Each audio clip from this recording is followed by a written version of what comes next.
Vous croyez que le héros est celui qui apporte la paix à l'humanité? Tout faux.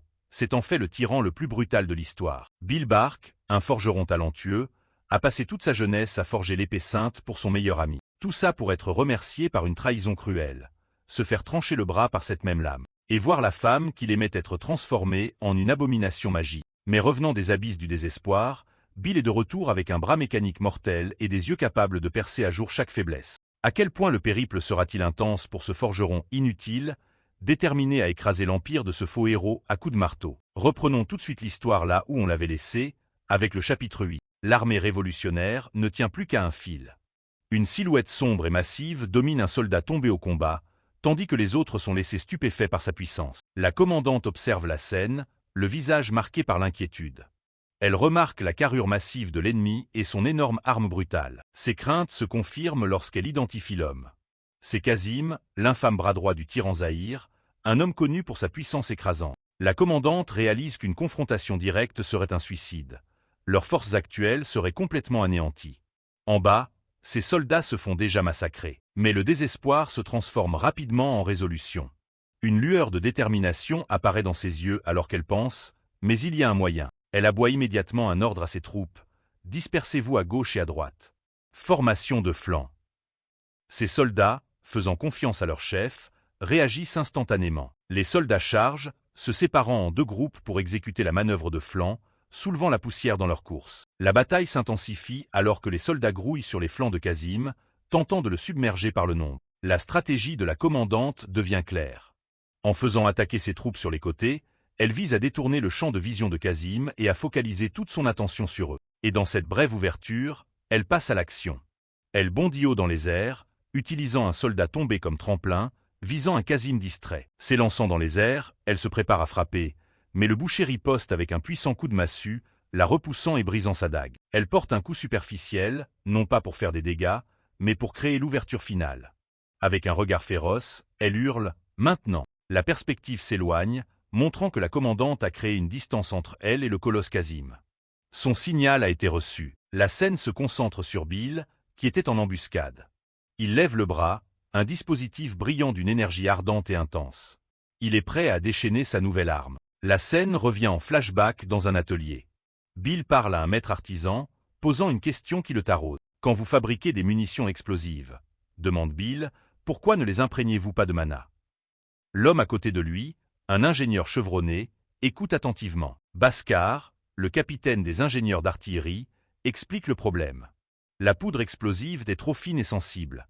Elle ne peut pas supporter une infusion directe de mana comme les autres armes. Il précise que même si ce n'est pas théoriquement impossible, il faudrait tenir compte d'innombrables variables comme l'humidité, la température et la pression de l'air, un exploit bien au-delà de leurs capacités actuelles. Bhaskar conclut qu'avec leur équipement actuel, c'est impossible, peu importe qui essaie. Il songe que si quelqu'un astérisque pouvait astérisque vraiment le faire, ce serait un dieu. De retour au présent, Bill a un petit sourire en coin. Il a défié l'impossible. Avec deux mots simples, Fireboom, il active sa création. Une puissante grenade imprégnée de l'attribut du feu jaillit du canon monté sur le bras de Bill, traçant un sillage flamboyant directement vers un Kazim sans méfiance. La grenade touche sa cible, provoquant une explosion massive et ardente qui engloutit complètement Kazim. La force de l'explosion est immense, envoyant des ondes de choc et des débris volés dans toutes les directions. La commandante et son subordonné, Edwin, fixent la scène, totalement incrédules face à une telle puissance destructrice. Mais la célébration est de courte durée. Alors que la fumée de l'explosion se dissipe, Kazim émerge, apparemment indemne. Edwin crie un avertissement à sa chef, mais c'est trop tard. Kazim fonce directement sur lui. Avec une vitesse incroyable, Kazim décoche un coup de pied brutal à Edwin, l'envoyant valdinguer dans les airs. Bill réagit instantanément à l'évolution de la situation. Avec une expression calme, il dit « Ice Boom », se préparant à tirer un autre type de grenade élémentaire. Une décharge d'énergie glaciale jaillit du canon de Bill, fendant l'air en direction de Kazim. La grenade d'attribut glace touche sa cible, enfermant instantanément Kazim en pleine charge dans un bloc de glace solide. Kazim est gelé sur place en plein élan, son visage enragé piégé dans la prison cristalline. Cependant, la glace ne peut pas le retenir longtemps. Avec un rugissement agacé, Kazim fait jouer sa force immense et brise la glace de l'intérieur. Dès qu'il a brisé la glace, le géant a immédiatement chargé vers Bill. Bill évalue la situation. Il déduit correctement que, ces armes ayant été fabriquées à la hâte, Leur puissance de feu est encore insuffisante contre un ennemi aussi puissant. Sans se décourager, Bill prépare son prochain coup, pensant « Dans ce cas, le prochain c'est ». Tout en chargeant une autre munition dans son canon. Voyant la situation critique, la commandante hurle immédiatement un ordre « Edwin ». Protégé Bill. Son subordonné, malgré ses blessures, obéit sans hésitation. Les deux se déplacent pour intercepter Kazim, mettant leur vie en jeu pour défendre Bill, qui est leur seule source de puissance de feu significative. La commandante réduit la distance, mais Kazim l'ignore, ses yeux fixés uniquement sur l'élimination de Bill. Elle réalise avec une grimace qu'elle est trop tard. Elle ne pourra pas l'arrêter à temps. Changeant de stratégie à la volée, elle abat sa main sur le sol et active l'une de ses compétences, Cinq Fan. Soudain, la terre sous le Kazim en charge se dérobe, et il trébuche alors que le sol s'effondre sous ses pieds. Kazim est pris complètement au dépourvu, sa charge interrompue alors qu'il tombe dans le piège. Alors que Kazim est immobilisé, une nouvelle silhouette bondit sur le champ de bataille, utilisant sa capacité pour créer instantanément une fosse sous les pieds de Kazim. Le mystérieux nouvel arrivant atterrit avec assurance et éclate d'un rire bruyant, tandis que Bill est encore stupéfait par la tournure des événements. Il se tourne vers le groupe avec un sourire condescendant. « Je me suis dit que j'allais vérifier au cas où. Et vous ne vous en êtes toujours pas occupé ?»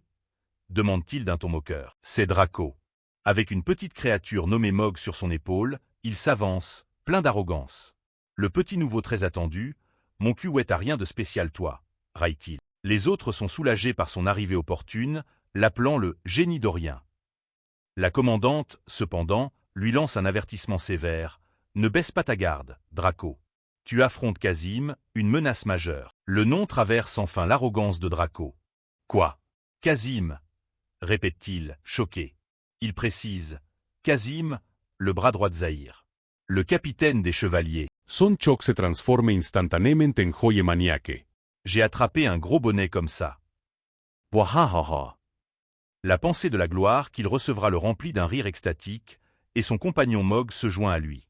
Draco célèbre déjà sa victoire. Avec un sourire sauvage, Draco lève sa pelle bien haut, se préparant à porter le coup de grâce au chevalier légendaire, persuadé que la bataille est déjà gagnée. Cependant, le moment de triomphe de Draco est coupé net lorsque Kazim, avec sa force monstrueuse, bondit facilement hors du piège. Draco ne peut que regarder, totalement incrédule. « Tu quoi ?» bégayait-il, incapable de comprendre la prouesse physique de Kazim. « C'est quoi ce corps de malade ?» Il a sauté depuis cette profondeur. Kazim atterrit avec la force d'un météore, l'impact envoyant une onde de choc massive qui repousse tout le monde. Il foudroie les révolutionnaires du regard, son visage étant un masque de fureur froide. D'une voix basse et menaçante, il dit « Vous commencez à m'énerver ». Son aura s'assombrit alors qu'il concentre son intention meurtrière sur Draco. « Te tuer ne suffira pas. Je vais d'abord t'écraser les jambes, pour que tu ne puisses pas t'enfuir. Ensuite, je réduirai chacun de tes os en poussière. » Juste au moment où Kazim est sur le point de charger, Bill intervient à nouveau. Il se prépare à tirer une troisième grenade, celle-ci brillant d'une énergie électrique dorée. Mais juste avant qu'il ne puisse tirer, Draco l'a tiré sur le côté, échappant de justesse à un coup dévastateur de Kazim. En traînant Bill avec lui, Draco était furieux. « T'es malade ?» a-t-il hurlé à Bill. « Quel genre de sniper tire d'aussi près ?» Bill répond calmement, « Il y en a un. » Quand Draco, confus, demande ce qu'il veut dire, Bill déclare simplement « Elles ont marché ». Il précise, faisant référence à ses attaques précédentes. Le « Fire Boom » et le « Ice Boom » n'étaient pas des échecs. Ils ont eu un effet, juste pas celui auquel tout le monde s'attendait.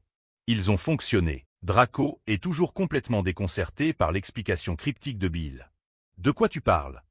demande-t-il, la sueur perlant sur son visage. Perdant patience, Draco rejette la stratégie de Bill. « Arrête de raconter n'importe quoi et laisse-moi faire », déclare-t-il, chargeant pour affronter Kazim de face. Alors que Draco chargeait imprudemment, son petit compagnon, Mog, a sauté de son épaule avec un cri. En atterrissant, Mog a tracé un cercle juste au pied de Bill. Soudain, Bill lève les yeux de son travail en sursaut, une expression de surprise sur le visage, comme s'il avait remarqué quelque chose d'inattendu. Draco, plein de bravade, a crié à ses camarades « Tout le monde, éloignez-vous le plus possible de moi ».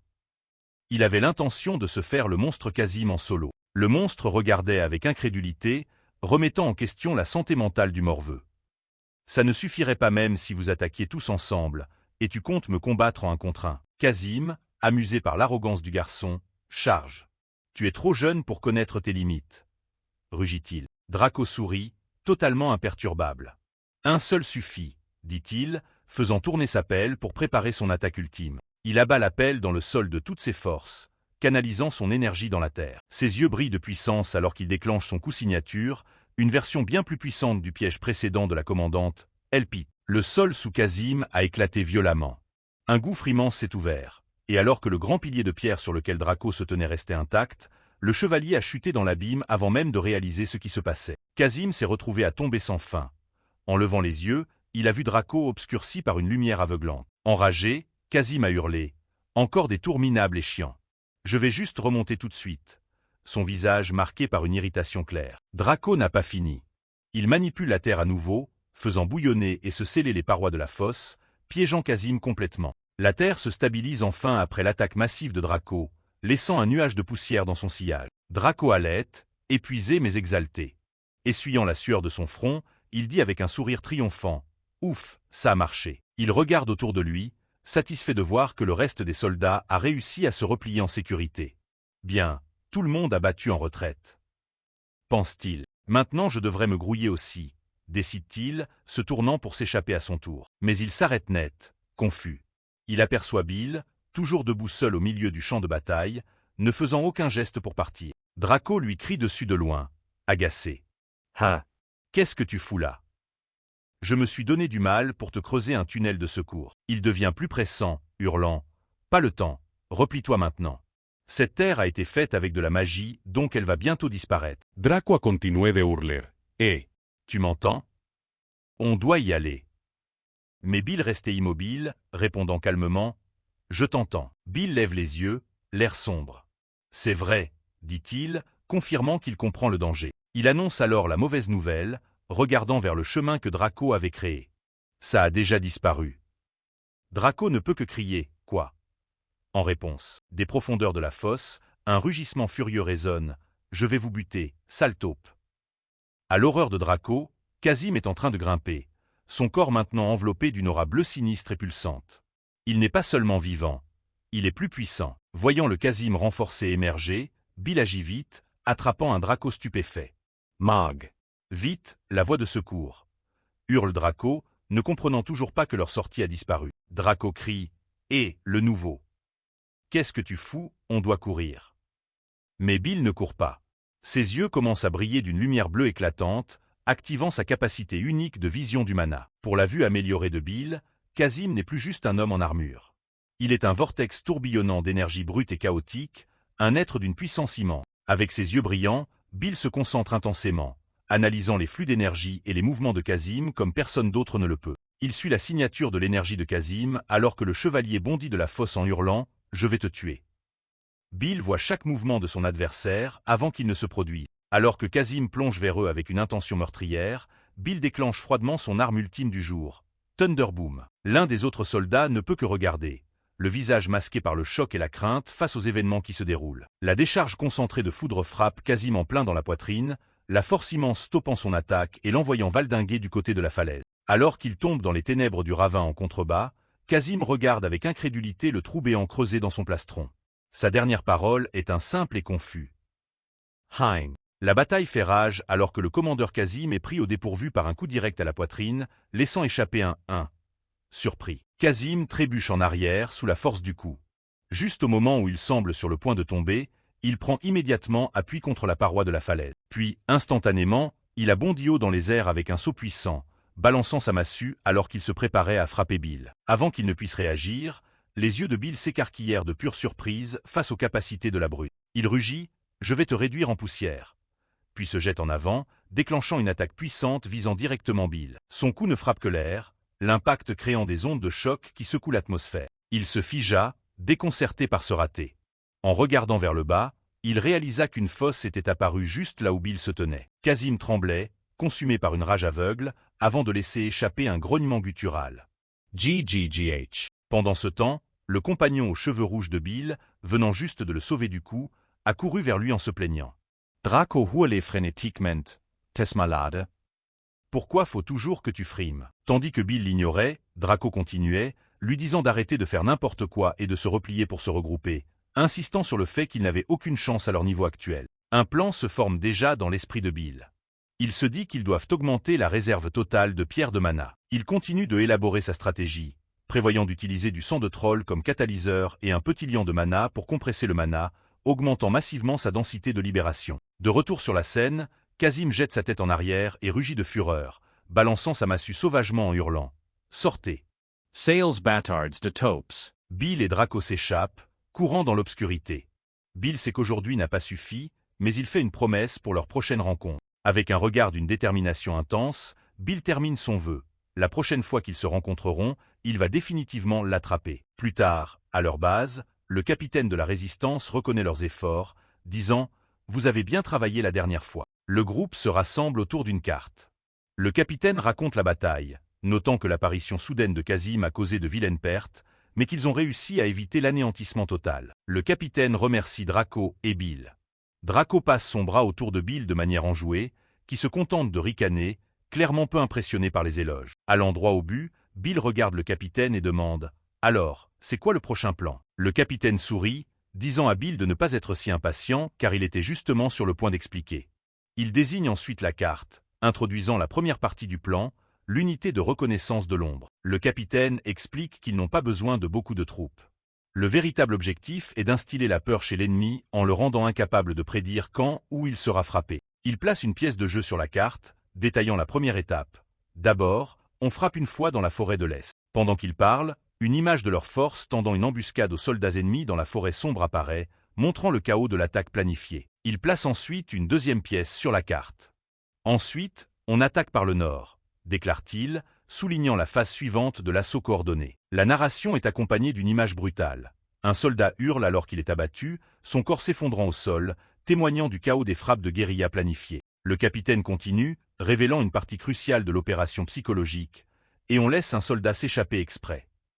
En dessous, un soldat terrifié est montré fuyant pour sa vie à travers les bois. Avec une expression sombre, le capitaine explique que ce soldat unique et terrifié qui s'en sort devient la mèche qui allume la terreur dans les rangs ennemis. Le plan fonctionne parfaitement. Dans les murs de la forteresse, les soldats commèrent au cœur de la nuit, propageant la nouvelle. « T'as entendu ? Le 7e peloton s'est fait avoir aussi. » Les rumeurs continuent de se répandre comme une traînée de poudre. Un soldat chuchote que seul un type nommé Damian en est revenu vivant de justesse, concluant que le service de patrouille est une mission infernale maintenant.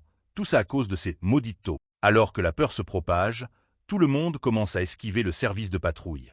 2 gardes de nuit se félicitent, l'un disant que c'est une planque en or qu'il veut tous les jours, croyant qu'ils sont en sécurité à l'intérieur des murs. La voix off du capitaine explique leur logique. Les soldats penseront que le mur est un refuge sûr.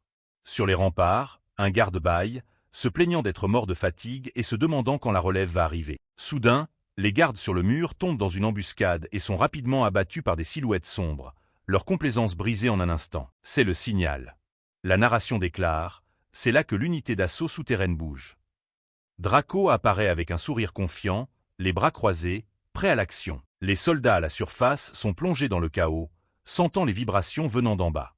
Ils crient au tremblement de terre, disant à tout le monde de se mettre à terre, complètement inconscients de la vraie menace. Ils ne savent pas qu'un tunnel souterrain a déjà atteint l'intérieur de la forteresse. Une explosion jaillit du sol alors que l'unité de Draco émerge, prenant l'ennemi totalement par surprise. Draco se moque des soldats paniqués d'en bas, un large sourire sadique sur le visage, alors qu'il demande quand ils sont censés dormir maintenant que le chaos a commencé. La voix off stratégique du capitaine reprend, expliquant qu'ils frapperont encore par l'est.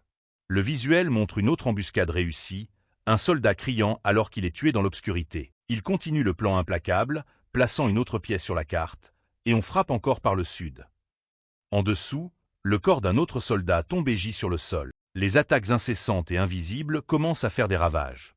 La forteresse entière semble trembler alors que la pression psychologique monte. Un garde solitaire en service laisse échapper un gémissement de désespoir, le visage pâle et les yeux écarquillés de terreur, un témoignage du succès de la guerre psychologique de Bill. À la porte principale, 2 gardes montent la garde, une image de faux calme avant la tempête inévitable. Un garde somnole se tient là avec une expression amorphe, de la bave coulant de sa bouche alors qu'il s'assoupit. Soudain, un poing surgit de nulle part et le frappe en plein visage. Il s'avère que c'est Kazim. Furieux, le lieutenant ordonne aux soldats de rassembler l'unité de patrouille immédiatement. Poussé à bout, le commandant Kazim apparaît, le poing encore taché de sang, le visage tordu par une intention meurtrière. Il déclare « On part à la chasse aux taupes ». De retour à la base rebelle, le capitaine prédit calmement ce résultat exact. Et une fois que Kazim s'impatiente et commence à chercher personnellement, Draco, incapable de contenir son excitation, intervient et s'exclame « Alors on chope Kazim ». Le capitaine, cependant, le coupe immédiatement avec un simple et ferme « non ». Le capitaine révèle la phase suivante du plan, on le laisse faire. La scène montre Kazim, exactement comme prévu, menant ses troupes hors de la forteresse pour une chasse personnelle. Draco, confus, demande une explication. Pourquoi? Tu as dit qu'on devait attraper Kazim pour faire sortir Zahir. Le capitaine sourit simplement, l'expression calme et confiante. Pas encore, dit-il, on doit régler quelques détails de plus. Le capitaine élabore sur la phase suivante. Une fois que Kazim bouge, on arrête d'opérer hors du mur. La scène montre Kazim, frustré, ordonnant à ses hommes de creuser plus profond pour trouver les rebelles, complètement inconscients qu'ils tombent dans leur piège. Alors que sa recherche infructueuse continue, Kazim laisse échapper un rugissement furieux. « Fais chier !» Le capitaine explique, pendant que Kazim perd du temps dehors. On voit Bill et son unité se déplacer dans les rues désormais vulnérables de la forteresse, leur chemin dégagé. Nous éliminons les officiers de Kazim à l'intérieur du mur. Le plan entre dans sa phase la plus mortelle alors que l'équipe de Bill commence à assassiner la structure de commandement ennemi. Le capitaine résume l'attaque psychologique en renversant une pièce d'échec. D'abord, ils ont introduit la rumeur d'une terreur inconnue. Ils renversent une deuxième pièce. Deuxièmement, la privation de sommeil, causée par les attaques incessantes et imprévisibles qui ont laissé les soldats constamment sur les nerfs. Troisièmement, dit-il, alors qu'une image d'un officier mourant apparaît, même les officiers commencent à mourir. Ce coup final brise la chaîne de commandement. Utilisant un échiquier comme analogie, le capitaine explique que tant que Kazim contrôlait ses soldats par la peur, il les avait complètement encerclés. Mais maintenant, cette nouvelle peur plus puissante d'un ennemi invisible lui fait perdre prise, et ses pions commencent à s'éclipser dans l'obscurité. Les conséquences de son échec sont sévères. Kazim est forcé de s'agenouiller en disgrâce devant son supérieur. Une voix froide et autoritaire appelle son nom, Kazim. Tremblant, Kazim répond, « Oh oui ». Le supérieur de Kazim se révèle être le puissant comte Zahir, un homme paré d'or et de pourpre, qui le regarde de haut depuis son siège de pouvoir. Zahir parle, sa voix dégoulinante de déception. Récemment, j'ai entendu dire que les choses étaient instables là-bas. Les rumeurs à ton sujet ne sont pas bonnes. Il continue de réprimander Kazim, demandant, on dit que les soldats ne te suivent plus non plus. Kazim tressaille alors que Zahir lance l'insulte, déclarant clairement, on te prend à la légère. Paniqué, Kazim tente de défendre son honneur. Non. Qui oserait prendre de haut Kazim, celui que vous avez nommé vous-même? Le comte Zahir semble peu impressionné, fredonnant simplement en réfléchissant tout en regardant nonchalamment un document avant de faire craquer ses jointures. Sans avertissement, Zahir froisse le document avant de déchaîner une puissante décharge d'énergie rouge de sa main, visant directement son subordonné. La décharge frappe Kazim en pleine poitrine, l'envoyant voler en arrière et s'écraser sur le sol poli dans un bruit sourd. Zahir le domine, ses yeux froids et menaçants, alors qu'il demande avec une fausse innocence « Alors tu dis que je me trompe ?» Se tenant la poitrine de douleur, un Kazim terrifié ne peut que bégayer. « Eh non, ce n'est pas ce que je voulais dire. »« Je suis désolé. » Zahir se penche en arrière, lui faisant la leçon avec un pur mépris. « J'avais mes raisons pour mettre quelqu'un d'aussi con que toi aux commandes. Tu comprends ça, n'est-ce pas ?» Il donne un ordre final et glaçant au commandant disgracié, qui tremble devant lui, « Prouve que tu sers à quelque chose. » De retour avec les rebelles, le capitaine désigne la carte, amenant son analyse stratégique magistrale à sa conclusion. Et finalement, Kazim est isolé. S'avançant avec une résolution froide, Bill saisit l'opportunité créée par le plan, jurant que la confrontation à venir sera le dernier jour du bras droit de Zahir, Kazim. La stratégie étant établie, le capitaine pose la question finale au groupe. La question est, qui se charge de Kazim? Il demande l'avis de ceux qui ont été témoins directs de la puissance de Kazim. Draco, l'ayant affronté lui-même, est tout à fait d'accord avec l'évaluation de la force de Kazim. 1000 fois d'accord, dit-il les yeux écarquillés, c'est un véritable monstre, sérieux. Alors que les autres commencent à suggérer leurs combattants les plus forts, Bill s'avance, les interrompant avec une simple déclaration. J'irai. Avec une confiance inébranlable dans les yeux, Bill regarde le groupe et déclare simplement. Je peux le battre. Draco est complètement pris au dépourvu par la confiance de Bill, agitant les mains en signe d'incrédulité. Qui? Comment? Avec quoi, exactement, exige-t-il. Il rappelle à Bill son échec précédent, montrant un flashback de leur premier combat. Tarzabli? Il n'a même pas bronché face à tes coups. Le capitaine l'observe avec perspicacité, sentant qu'il y a plus que ça. Tu as un atout secret dans ta manche, Bill Bark? Demande-t-il, utilisant le nom complet de Bill. Bill explique son raisonnement calmement. La seule raison pour laquelle j'ai échoué la dernière fois, c'est parce que ces balles magiques étaient improvisées, dit-il, son regard se durcissant. Cette fois, c'est différent. Il révèle son atout avec une seule phrase. L'amélioration est terminée. L'image montre sa nouvelle arme, un cylindre métallique dense à l'aspect puissant. Draco reste sceptique et perd son calme. Et si ça marche toujours pas, on fait quoi? Crie-t-il. L'expression du capitaine devient sérieuse alors qu'il approuve le point de vue de Draco. Draco a raison, dit-il, reconnaissant les enjeux élevés. Si on rate cette chance, qui sait quand sera la prochaine? Pour faire taire tous les doutes, Bill fait un geste solennel, posant fermement sa main sur la table stratégique devant eux. Avec les yeux de tous rivés sur lui, il offre le prix ultime en cas d'échec, mon bras droit. Il les regarde tous dans les yeux et fait un vœu inébranlable. Si j'échoue, je vous donnerai mon bras droit. Le poids même de sa promesse plonge toute la pièce dans un lourd silence. Draco, décontenancé par ce vœu extrême, ricane et se détourne en disant « Quoi? J'ai pas besoin de ça. » Ah, la tension est soudainement rompue lorsque le capitaine éclate d'un rire tonitruant, à la grande confusion de Draco. Regardant le capitaine rire, Bill a un léger sourire en coin, acceptant le défi. Bien, alors c'est comme ça que tu veux jouer. Après s'être repris, l'expression du capitaine devient sérieuse. Avec sa foi placée fermement en Bill, il se penche en avant et demande « Alors, qu'est-ce qu'on fait ?» La scène change. Suivant le plan des rebelles, Kazim marche seul sur un sentier forestier désert, cherchant ses ennemis insaisissables. Il s'arrête soudainement, sentant une présence.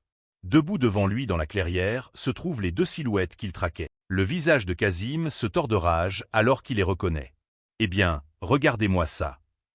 grogne-t-il, on se retrouve enfin. Il fusille Bill et Draco du regard, sa voix pleine de venin alors qu'il crache ces mots « Sale bâtard de taupe !» Bill est prêt. Il sort sa création ultime, tourne le capuchon et la pointe vers l'avant. Le dispositif commence à briller d'une puissance immense alors qu'il annonce « Pour commencer. » Light boom.